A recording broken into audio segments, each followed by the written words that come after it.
All right, guys, time for your daily Druism. We've asked Taylor to come back and join us, and what we're going to do is work on a couple postural exercises, since this is one of the issues that a lot of people have.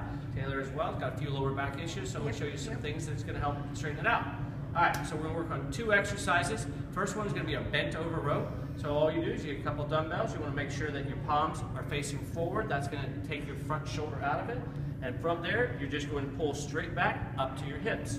So if you imagine right where like a holster would be, you want to pull up to your hips, not up to your belly button, not up to your chest, making sure that you squeeze your rear delts, your rhomboids, and pulling everything together. Keep your eyes down on the ground a little bit. Second exercise we're going to work on is our overhead press. So if you want to go ahead and stand up together, you want to make sure, that as you're coming off the side, that you line your thumbs up with your ears. You're just going to stay right here. And Taylor, if you would, press overhead. And we're just going to make sure that we go straight up, just like an upright. You don't want to bring the dumbbells together, because if the dumbbells together, all it does is bring your traps in, and unless you want to look like a wrestler, probably don't want to do that.